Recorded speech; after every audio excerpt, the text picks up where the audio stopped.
Stealth, power, and protection. Think you fix this What will you lucky choose? hammer of mine?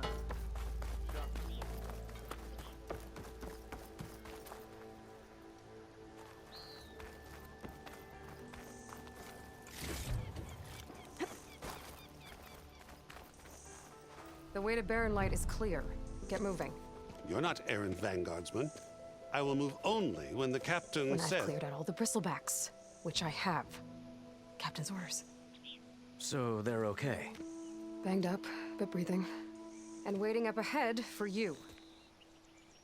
But I was supposed to have 3 escorts. I'm off to Barren Light, buddies. Like Aloy said, Captain's orders. You can stay here. Abandoned to the riffraff? I think not. Guess you're coming with me then.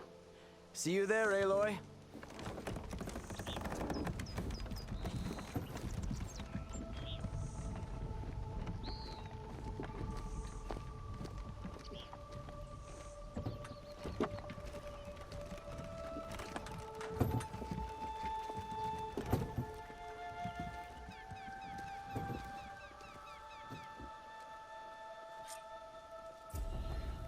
Well, now that that's done, the embassy can finally get underway. If I can get through, I'll be able to track down Silence. Hades. Maybe even a Gaia backup. Guess I could head straight for Barren Light. Or poke around the Daunt some more first. And maybe take Petra up on that drink.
Savior, over here. Nothing interesting. Savior, thank you for taking the time. And my condolences that you had to endure Ulvin's bloviating. I've dealt with worse. It sounds like he's really trying to put you over the barrel. The idea that the Karja purposely let bristlebacks into the Daunt, it's completely absurd. But the louder and longer he says it, the more support he'll get for his damned concession decree. How did the bristlebacks get into the Daunt? No one knows for sure. The first report of them came from west of the quarry. But unless they have wings I don't know about, I don't see how they could have come over the mountains. No other way in. The only way I know about is Barren Light. Look, if you can get to the bottom of this, I can offer a considerable bounty in return. Help me shut Ulvin up. What is this concession decree that Ulvund wants? He wants the Sundom to designate portions of the Daunt as Oseram holdings. Only the portions, mind you, that produce any value. Let me guess. Because he stands to profit somehow? Exactly. With the Daunt under Oseram law, he could secure more investment for their numerous ventures. He can't get those investments without the concession? No. Not while there's a chance the Sundom could revoke their access. Hence, why the concession is so important to him. And why blaming the Karja for the bristlebacks, no matter how absurd, works in his favor. How does blaming the Karja for the bristlebacks help Ulvund get his concession? Look around. This may be the Sundom, but Chain Scrape is all gears and rust and bad ale. Claiming that the Karja loosed the bristlebacks in order to intimidate Oseram laborers into obedience. Well, Let's just say no one here has forgotten the atrocities of the Mad Sun King, even with the valley working again. Ulvund hopes he can stir up enough resentment against the Karja to call for a strike. And if the Oseram refuse to work, unless the concession is signed, you won't have a choice. Correct. The reconstruction of Barren Light must continue.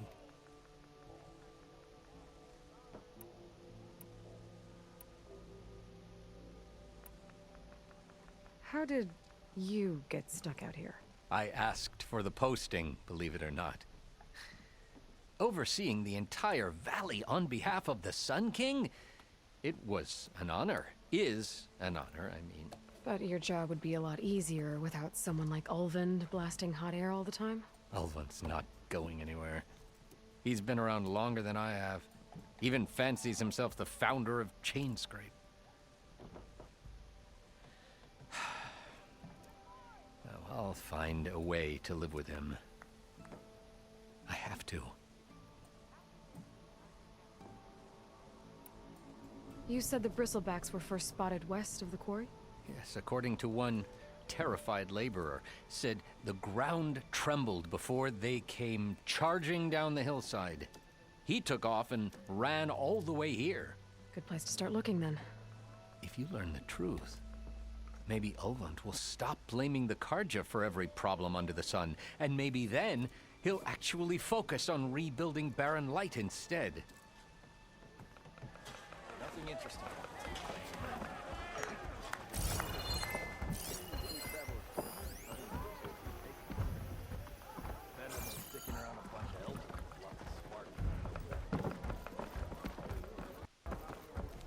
Aloy. Hey, Ray. Change your mind about that brew? Fancy a game of strike?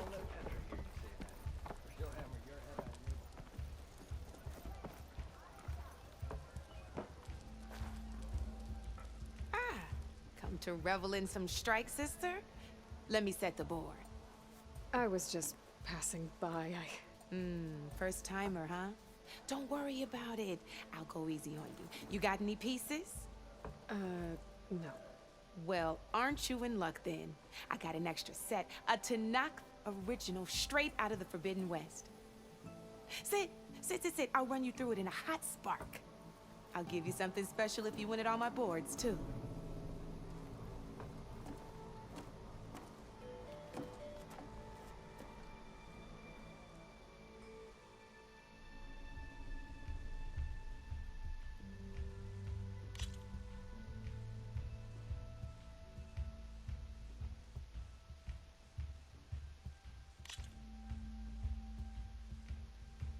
All right, let's start off simple. The Tanakh like to say that Machine Strike is a game of pure strategy. We each get a set of pieces. Each piece represents a kind of machine, and each machine is worth a different number of victory points. And to win the game, you'll need to gain 7 victory points by destroying the opponent's machines. It can be tricky remembering the details of every machine, so you see that number on the top right corner? That there is how many victory points you'll get for destroying that machine. Notes also tell you how far a piece can move, how powerful their attacks are, the distance they can strike from, and of course, their health. Okay, that's enough for now. Let's just play. I'll explain the rest as we go. I own the board, so I get to choose who goes first. Since this is your first time, I'll let you go. Usually you get to choose which pieces to set on the board, but this will do for now. Pick up that machine piece to your right, and move it forward. And remember, each machine can only move a certain distance. Take a look at your notes if you need a Easy enough, huh? Now, you get to move 2 machines each round, so go ahead and pick a second machine.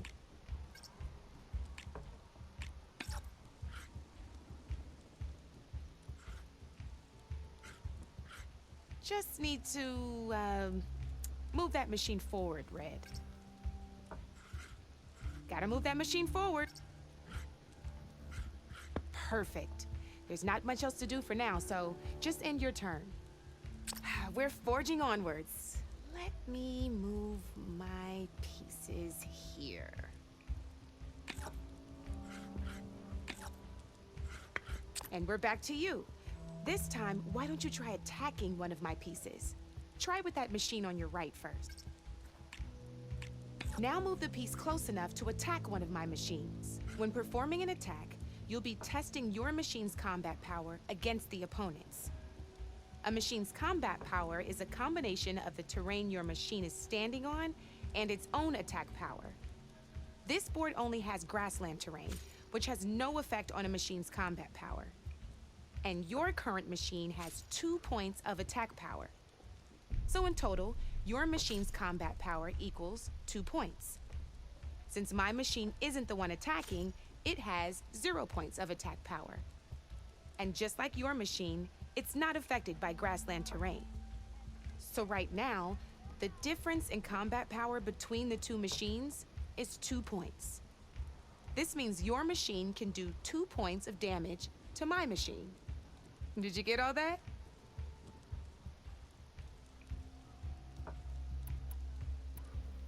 Knew you were a smart one.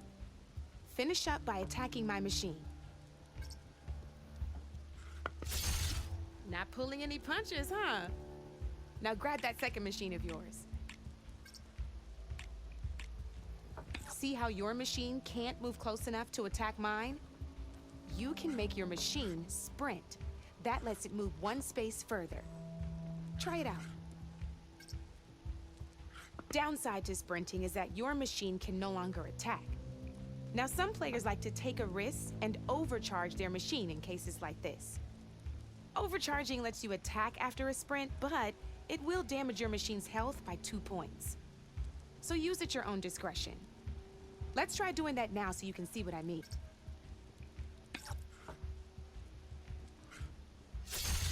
That's about it for your turn then.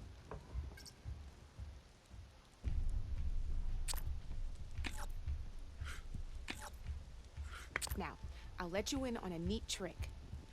That machine of yours, the one closest to me, grab a hold of it. Same as in the wilds, machines have both armored points and weak points. You can see them marked on the pieces. Blue shows where their armor is thickest. Hit them there, and you'll do some damage, but not a lot. Now, red shows the machine's weak points. Hit those, and you'll deal a mighty blow. Here, let me show you. Rotate that piece so your machine faces mine.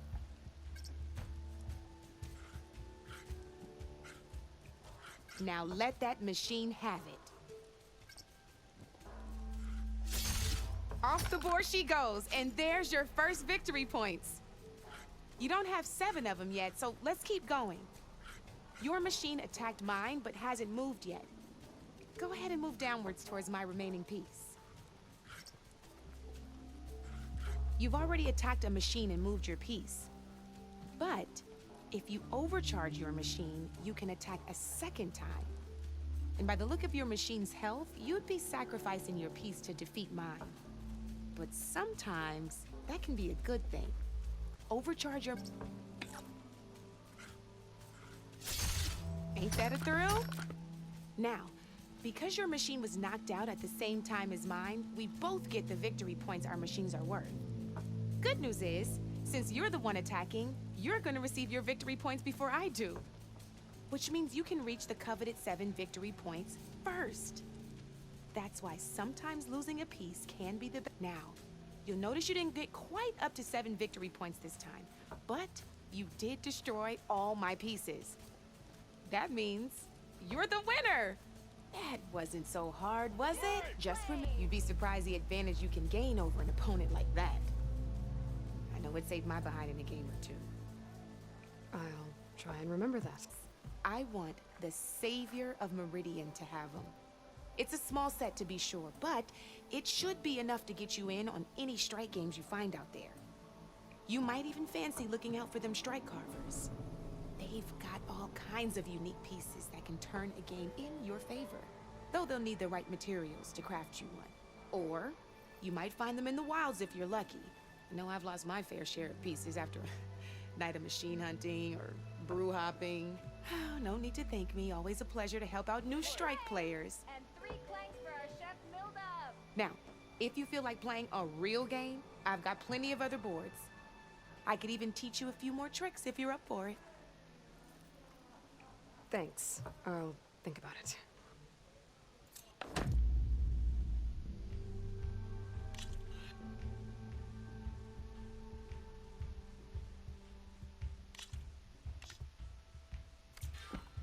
You know where to find me, Red.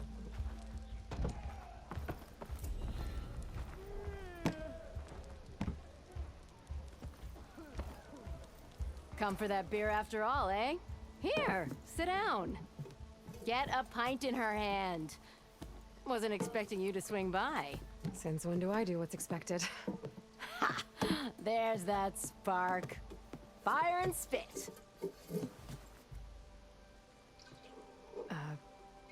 Fire and spit.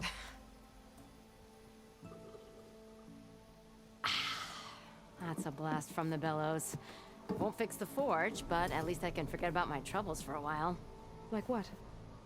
Well, things aren't as bad since you got this place running again. But we still got Olvin grating the gears about his concession decree. If you don't put that down, I'll come over there and show you how that game ends. Anyway, right now, I'm just worried about those refugees out from Sunfall. To come all this way enduring Forge knows what. Shadow Carja refugees. What are they doing in the Daunt? Looking for a new home, I gather. They're camped out by an old trailhead, southwest of here.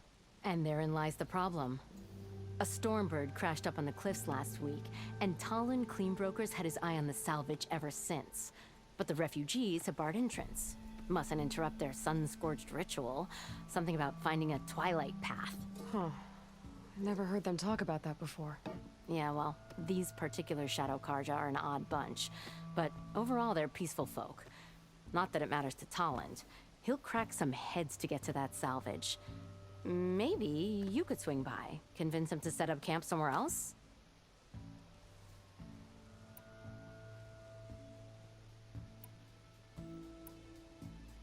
So the bristlebacks in the Daunt.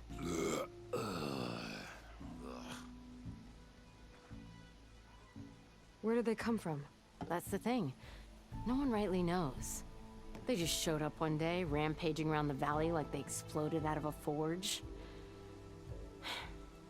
Lost some good people. But bless the bellows, you cleared them out and got this place working again. That put a dent in Olvin's plans. Now, if only there was some way to smash them all together and run them out of town. But how could bristlebacks in the Daunt help Olvind? 2 words. Concession decree. Since no one knows where the bristlebacks came from, Olvind has taken to blaming the Carja for him. He's hoping to dig up enough old resentments to get a strike going until the concession's signed. This is just his latest attempt. He's been trying to rile up the workers since the day he rolled into town. And people actually believe him? Lots of folks suffered at the hands of the Mad King during the Red Raids. Give him half a reason, they'll blame the Carja for anything. Damn Carja slavers.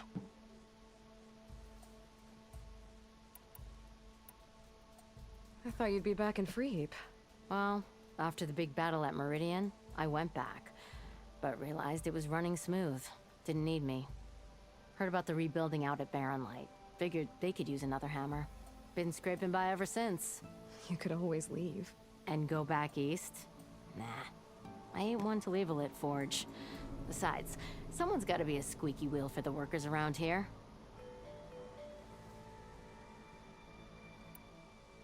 What else can you tell me about the Shadow Carja refugees? Well, they don't call themselves Shadow Carja for one.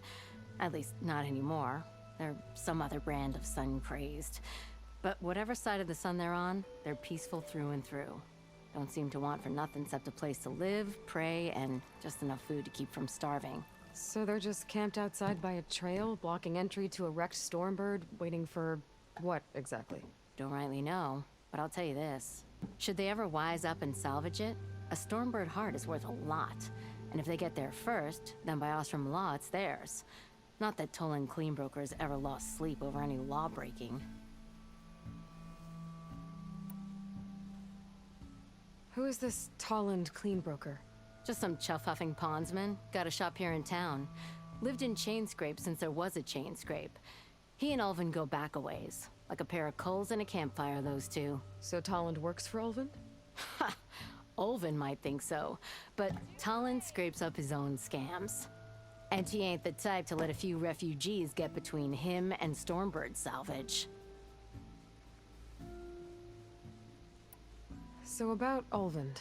Around here, everything's about Ulvin. How'd he end up in charge? He got here early, like a squirrel smelling a fat nut. He knew rebuilding Barren Light would need stone and timber. So he jangled purses all over Mainspring, getting investors to front claims on anything in the Daunt that might be worth a damn. Thing is, all the bankers back home know that this is Karja land, and the Sun King can revoke those claims at any time. That's why he's desperate for the magistrate to sign off on a concession decree. This concession decree, what is it exactly? And how would it help Ulvin? It's pig diddle, that's what. A writ that would put all Osram claims in the Daunt under Osram law, even though they're on Karja land. It would mean that any existing ore, stone, and timber claims couldn't be revoked by the Karja. No more risk, no more hesitation for investors back in the claim to pour in the shards and expand their business. And since Ulvin has a stake in all those claims, it would make him richer than a scrapper in a junk heap. Not to mention Chainscrape would become an Osram municipality, so he could buy enough votes to call himself an elderman. He's a sly old badger, I'll give him that. Figures if he keeps up the pressure, eventually the magistrate will sign. Well, if I'm up that way, I'll talk to the refugees. Try to convince them to move. Much appreciated. They have it rough. Don't need Tolland making it rougher. Petra said Tolland has a shop here in Chainscrape. I could have a word with him first.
wants to play strike?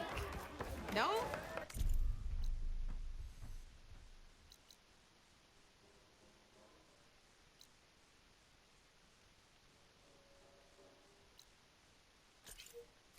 Anyway. How goes it around here?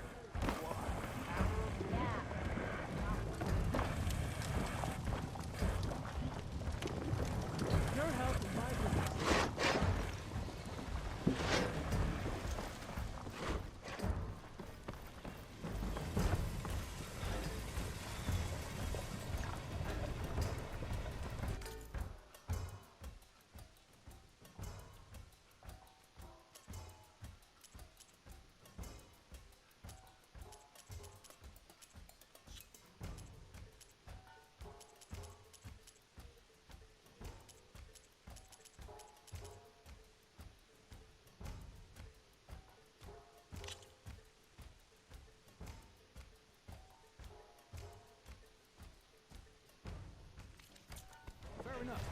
But next time, try my broom.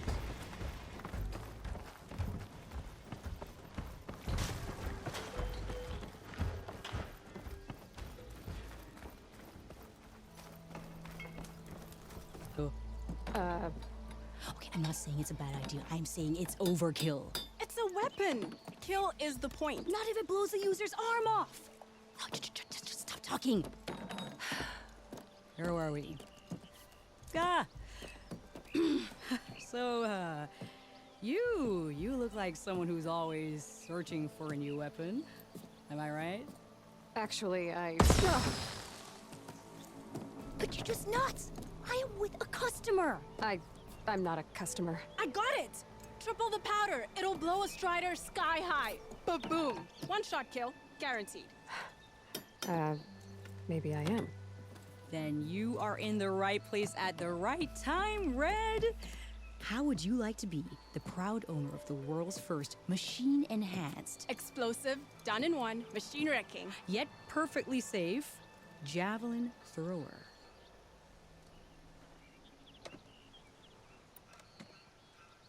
Are you two from around here? Nah, the claim. Dad sent us out west in search of some unknown opportunity. Said we'll know it when we see it. Sounds like you had other ideas. Let's just say that opening another trading post for my parents isn't how I want to make my mark in this world. I imagine traveling alone must be nice.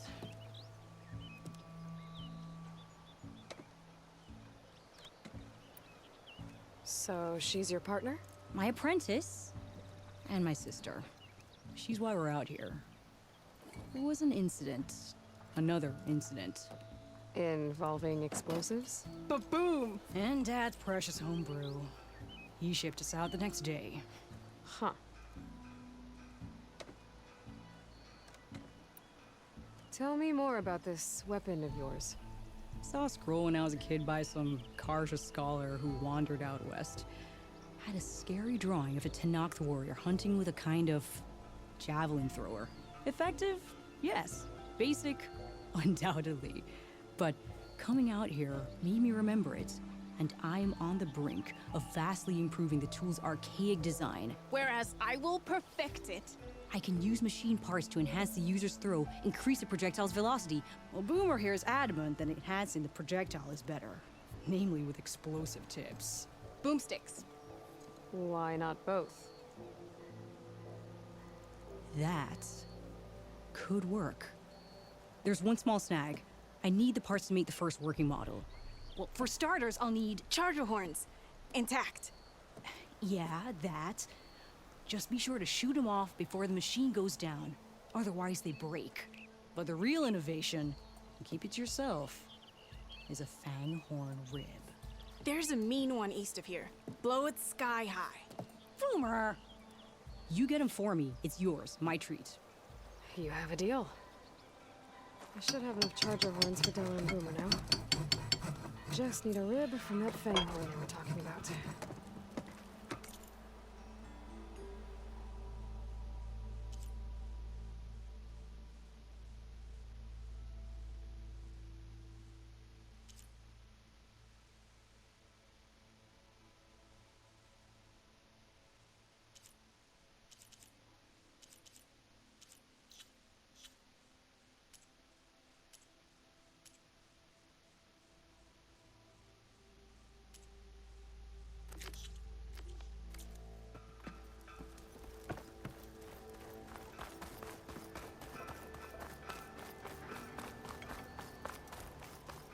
Could get around faster if I find a charger to override.